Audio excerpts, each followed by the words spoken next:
Toni Storm a réussi à conserver sa ceinture face à Mercedes Moné, même si cette dernière m'a fait plutôt peur par moments. Elle s'est quand même mangé 3 Storm Zero dans la tronche et elle a trouvé le moyen de se dégager. Malheureusement, Moné ne résiste pas à celui lancé du coin qui va permettre à Storm de conserver sa ceinture.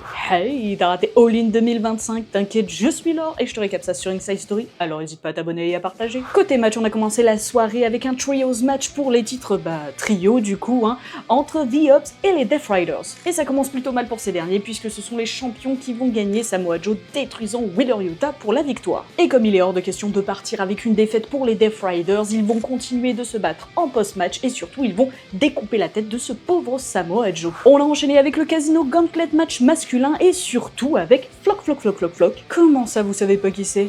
Vous suivez pas la Lucha Underground avec Sweet et Lukács, hein? Allez regardez, en plus il commence la saison 2 bientôt. Bref, nous avons eu Flock, ou plutôt Ricochet, qui ne gagnera pas, je vous l'annonce tout de suite. Nous avons eu le droit au retour de Juice Robinson, qui n'a plus de barbe. Voilà, ça me perturbe. Et du coup des Guns aussi. Sur la fin, Mark Briscoe maîtrise Roderick Strong, mais il se fait voler le tombé par MJF, qui gagne ainsi le Gauntlet Casino match. Adam Cole s'est blessé et donc il n'aura pas de match ce soir finalement. À la place, le titre TNT sera mis en jeu entre Kyle Fletcher, toujours Daniel Garcia, Dustin Rhodes et Sammy Guevara. Le résultat était déjà évident pour moi avant, il l'est encore plus maintenant. Kyle Fletcher est notre nouveau champion TNT. Ouais non, j'aurais aimé, mais en fait c'est Dustin Rhodes qui va gagner la ceinture par roll-up. Bon c'est cool pour lui, c'est la consécration, mais bon, faudrait pas qu'il la garde trop longtemps. On a ensuite eu le fameux tag team match entre les Young Bucks et le duo Will Ospreay, Swerve Strickland. Pour rappel, si les Bucks perdent, ils renoncent à leur poste de directeur, alors que s'ils gagnent,